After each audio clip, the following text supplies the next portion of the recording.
With the Green family reunion now over, Sandy, Debbie, Carrie, and Arlene now return to Dallas. Debbie, what's wrong? You have seemed awfully quiet since yesterday. I guess I can tell you now that the event is over. I got a call from the Dallas Police Department. Michael and Charles, Richard's two fathers, were gunned down this past weekend. They were both killed for being gay, and the police later found Richard and Annika hidden away. Annika saved our son. Oh my God. Come here.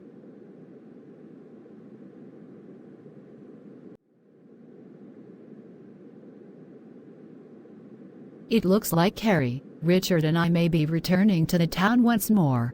Will you take us back? Of course. You and Carrie never had to leave, though I do understand that you wanted to spread your wings and be independent. But I am your mother and Richard is my grandson. I am always glad to help you. Speaking of which, I spent more than an hour on the phone venting to my mother Lucy last night. It seems all this crap keeps happening to us.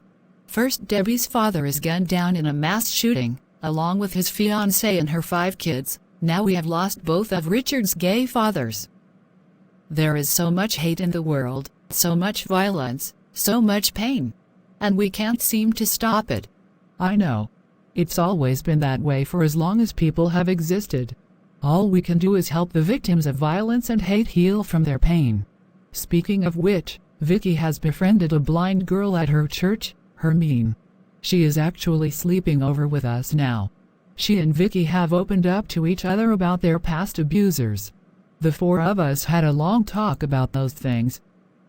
I actually think Vicky's dealing with Hermine is making things better for both of them.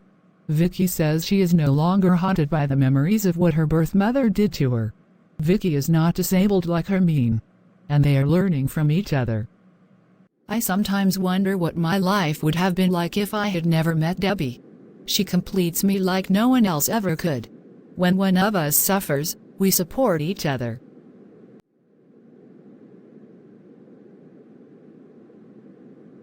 I see how beautiful you are together, and that makes me realize that if there is a God, He would never reject your love. And if there is no God, your love more than makes up for His absence. And that is why I admire you all. So what will happen to Annika? She is Charles' niece, right? Charles actually wrote a will and testament shortly after he and Michael got custody of her. According to it, as Annika's aunts, Carrie and I will have custody of Annika if something happens to both Charles and Michael. Charles told me that being a target of a hate crime, even murder, is always something he knew might happen to him.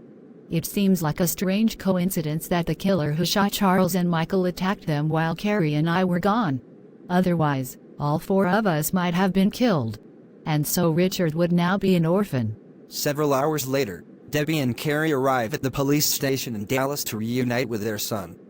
Richard and Annika, Mother Carrie and I are here. Mama Debbie, Mama Carrie, take us home. First my mama dies, now Uncles Charles and Michael. What will happen to me now? Annika, I promise, we will do our best to keep you safe. Come with us, we will give you a new home.